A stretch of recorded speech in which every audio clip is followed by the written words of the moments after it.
Houve um tempo em que a história da humanidade aguardava por uma virada. Um momento em que o próprio Deus decidiu caminhar entre os homens. Mas ele não veio em carruagens de fogo. Não veio em palácios de ouro. Não veio cercado por exércitos celestiais. Ele veio em passos simples, poerentos, humildes. Ele veio como Jesus de Nazaré. Essa caminhada extraordinária começou num lugar comum, às margens de um rio chamado Jordão. Ali, no meio de pecadores e pessoas que buscavam um novo começo, Jesus foi batizado por João. E naquele instante, o céu se rasgou. O Espírito de Deus, como uma pomba, desceu suavemente sobre ele. E uma voz poderosa e terna ecoou da eternidade, declarando a identidade que mudaria o mundo para sempre. Este é o meu Filho amado, em quem tenho prazer.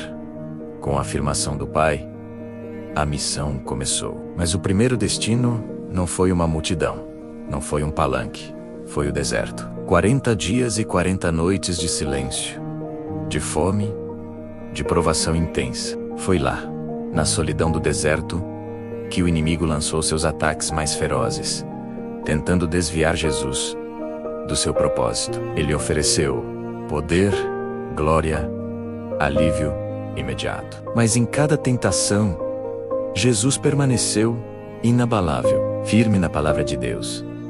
Ele não cedeu, porque sua caminhada tinha um propósito maior do que o conforto pessoal. Era uma caminhada de obediência e amor. Saindo vitorioso do deserto, ele finalmente começou a andar entre o povo, pelos caminhos empoeirados da Galileia, pelas aldeias esquecidas que ninguém lembrava, pelas ruas movimentadas onde os marginalizados se escondiam. E a cada passo que Jesus dava, algo acontecia.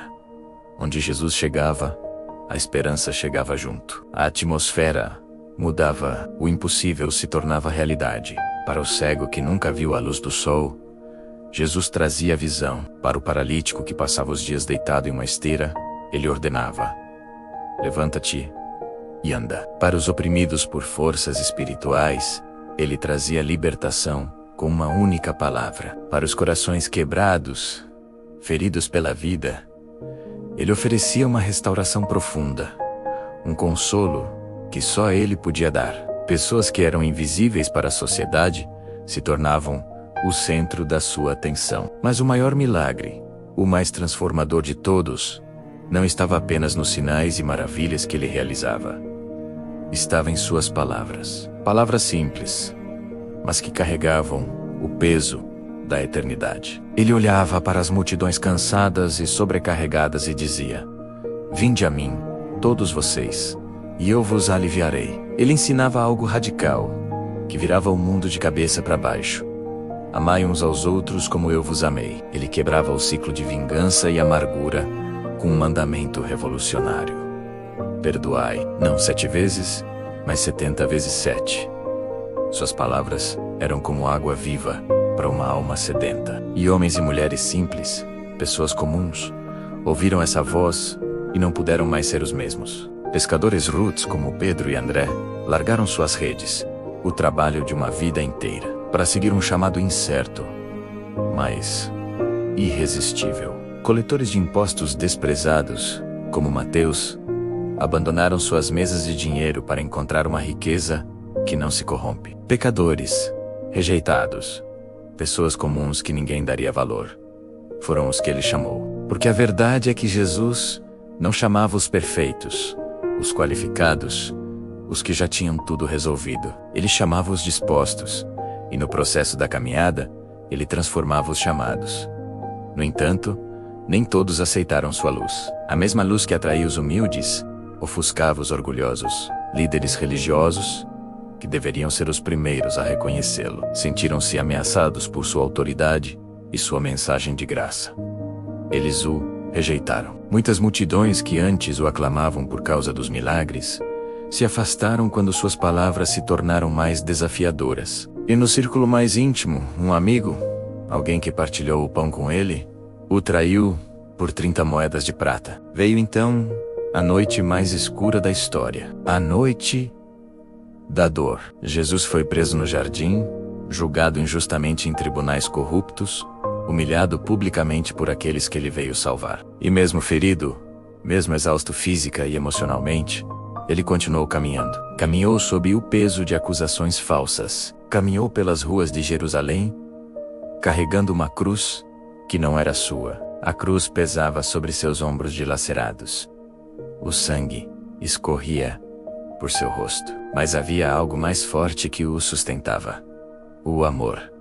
O amor por mim e por você. No Calvário, pendurado entre o céu e a terra, no auge da agonia, Jesus olhou para os soldados que o feriam, para a multidão que zombava, para toda a humanidade representada ali, e proferiu as palavras mais poderosas já ditas. Pai, perdoa-lhes, porque eles não sabem o que fazem. E naquele momento de sacrifício supremo, o amor venceu o ódio. A graça venceu o pecado. A vida venceu a morte. Mas a história não termina na cruz. Ao terceiro dia, a pedra do túmulo foi removida. O sepulcro estava vazio. Jesus ressuscitou. Ele venceu a morte. Ele venceu o medo. Ele venceu tudo aquilo que nos separava de Deus, abrindo um caminho novo e vivo para nós.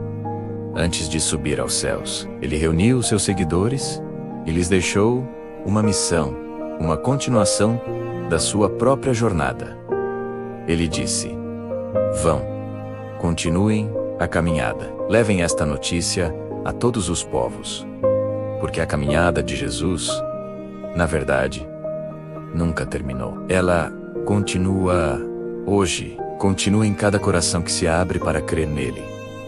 Continua em cada vida que é radicalmente transformada pelo seu poder. Continua em cada passo de fé que damos, confiando em sua direção. E a melhor notícia de todas é que hoje, agora mesmo, ele ainda caminha conosco, nos guiando, nos fortalecendo e nos amando a cada passo do caminho. Se esta mensagem tocou o seu coração, deixe o seu like, para que mais pessoas possam conhecê-la, e se inscreva no canal, para continuarmos essa jornada de fé juntos. Obrigado por assistir.